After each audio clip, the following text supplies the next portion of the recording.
Hey guys. Hello. So we are after, gosh, 8 months since the start of this project. We are finally able to show you guys the badges that we have worked on.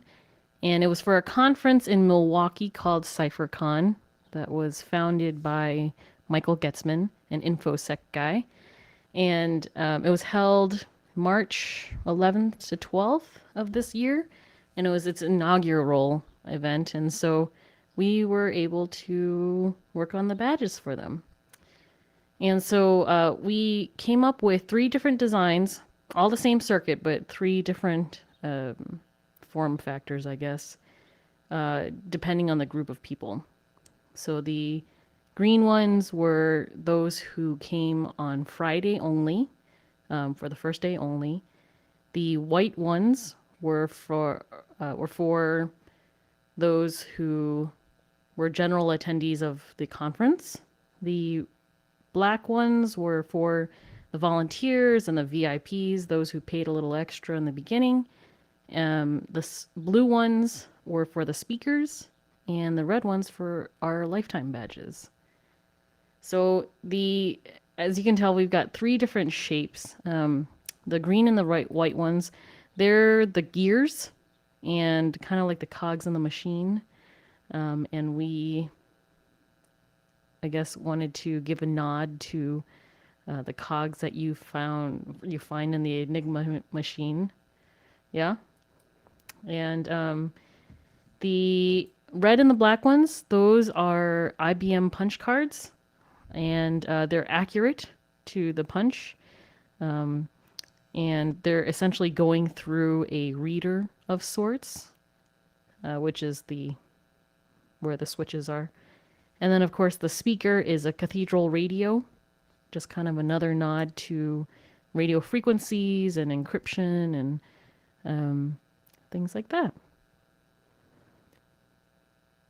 And there's encryption strings hidden on the badges that attendees did manage to crack during the conference. The badge is built around 7400 logic chips and is a functional encryption algorithm implemented in hardware. By clicking the little buttons, you can actually operate the encryption algorithm by hand.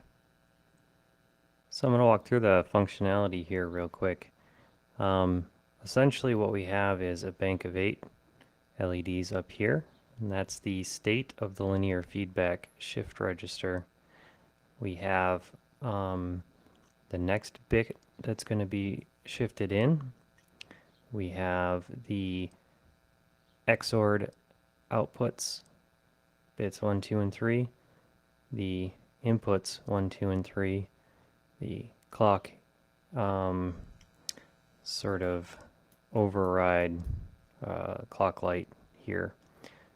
So basically what I'm going to do is override a positive value, and you can see that the next bit going in will be high, and then clock button. That clocks it into the first position of the linear feedback shift register. These 3 bits are XORed with these 3 bits to provide these 3 bits. So I'm going to demonstrate what happens when you get into a state where these last 2 bits of the linear feedback shift register are different. As I clock it forward, you can see that the bit moves forward along the register. And when it gets into this next position, this should go high. It does. That's because these 2 bits are different. These 2 bits XORed together are the next bit that gets automatically clocked in. So the next bit that clocks in should be high. These are still different, so that's still high, so the next bit will be high.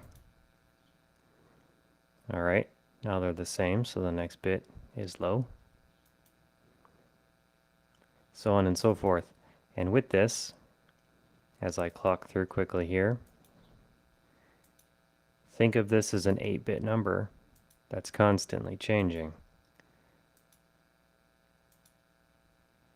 This gives us our key cipher stream, and we're using just the first 3 bits of it here.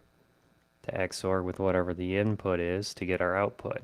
So this is a XOR stream cipher implemented in logic really easily. Now let's say that this was our initial key. We entered this value in by manually forcing bits high and low and clocking them in. This is the point where we're starting to encode something.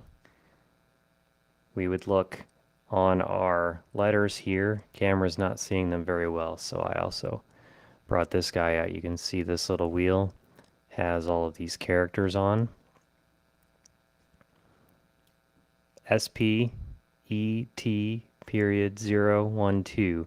That's the first branch of our encoding system. It always defaults to be starting on that branch. If the character that you want to encode is not on that branch, you have to use a 000 as your byte, and that means move to the next branch. If it's still not there, encode another 000, which brings you to this one. If it's not there, another 000 to this way. In this way, we can encode 42 different characters using only 3 bits of input. It's a very strange way of doing things. You would never actually do this on purpose, but it works. It's not the most efficient thing in the world, but it does the job. So with this being our first position, let's say we want to encode TEST.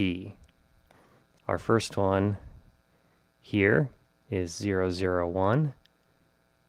E is 010. T is 011.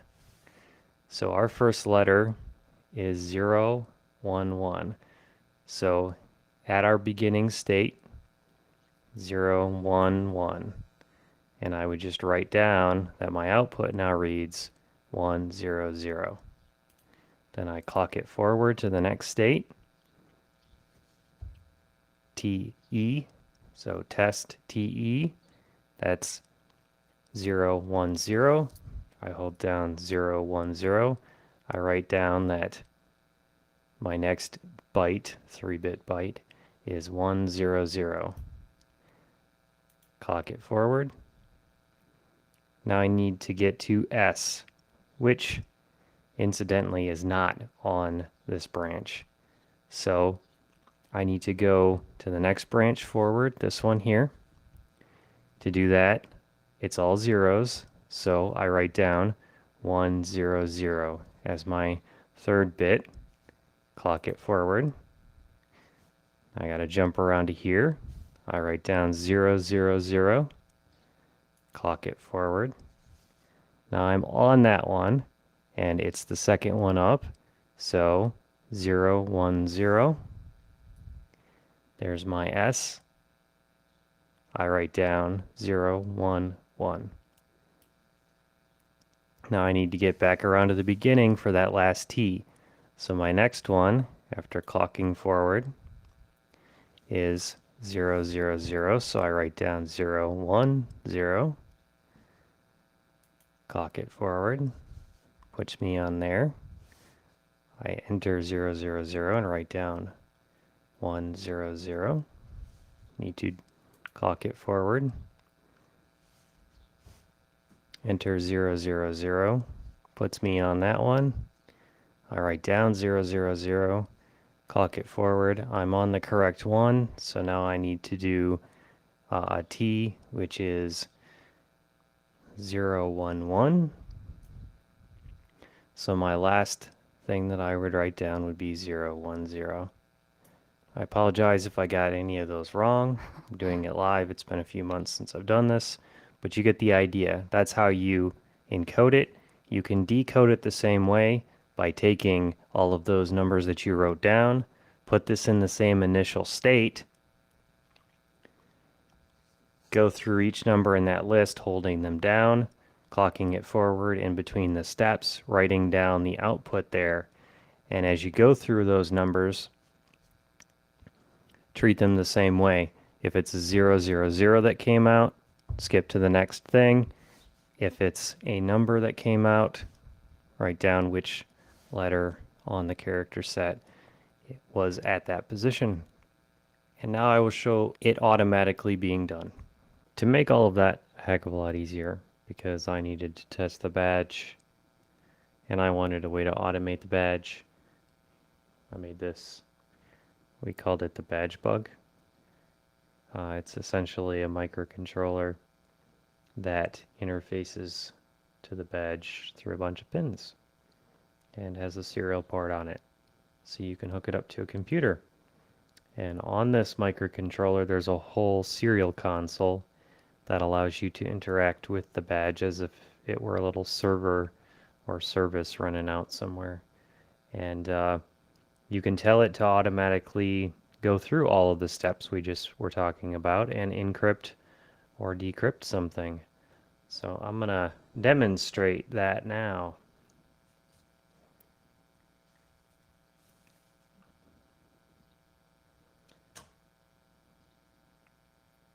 Going to plug in the badge bug. You can see it booted up there. CypherCon badge bug by Whisker. It says tilde sets the encryption seed.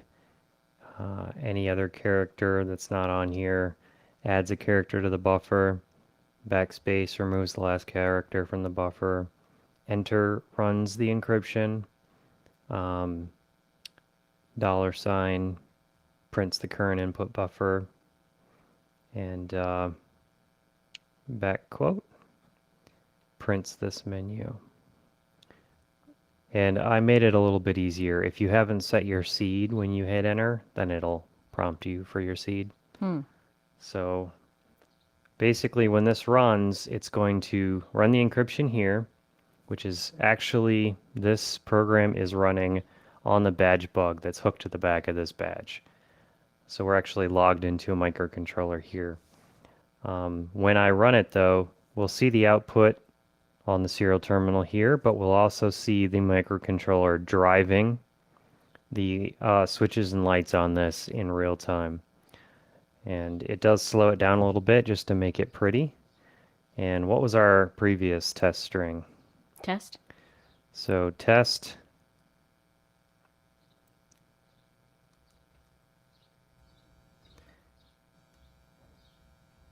And you have to do hello world, obviously.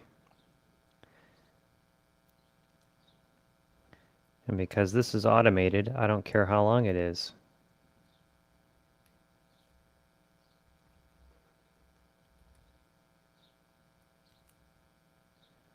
If you were to enter any characters here that aren't supported by the character set, it would let you know. If you did anything here that you're not supposed to, it would let you know. It's all error trapped and everything. This was an add-on that we sold at the conference to a handful of people, and I helped them install them on their badge bugs. And a lot of them were lifetime badges and things. So they'll turn up again later. Lucky ducks. Okay. Now our seed that we picked was 00001111. So now it's going on and doing its thing. Heh. That's what it would look like encrypting with this thing if you had the fastest clicky fingers in the universe. And the best penmanship to record all the zeros and the ones.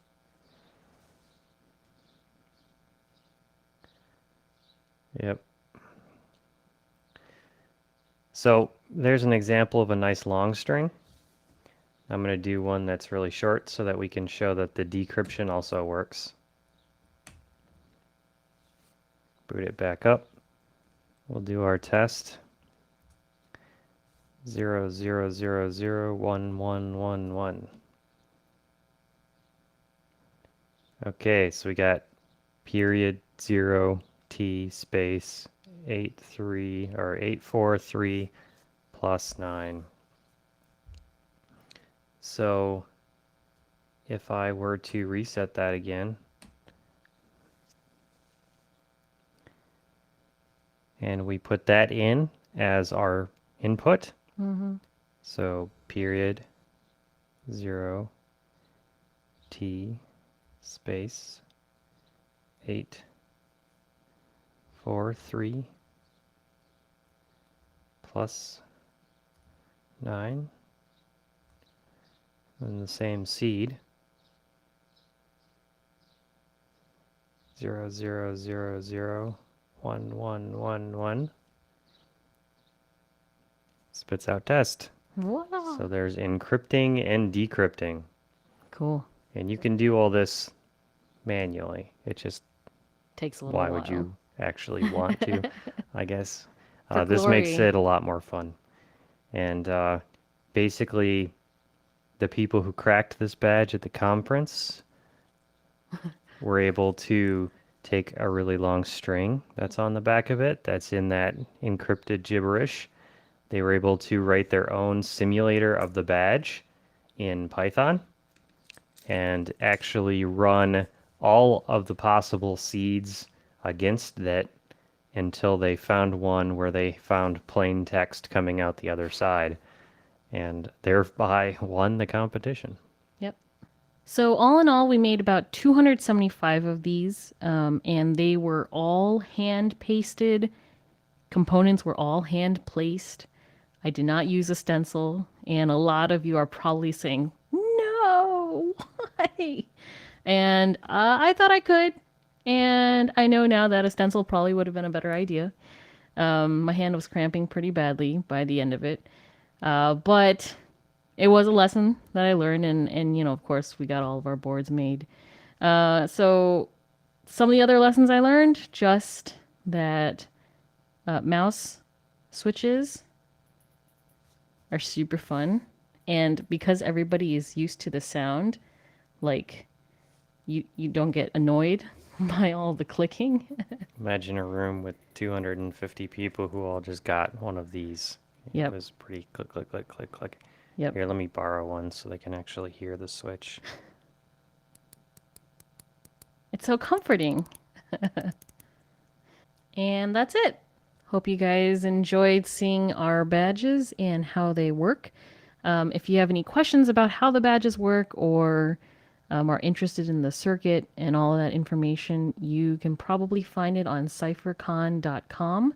And you can see some of my development notes on our Reddit. All right, that's it for us for this week. We'll see you guys later. Ciao! Bye.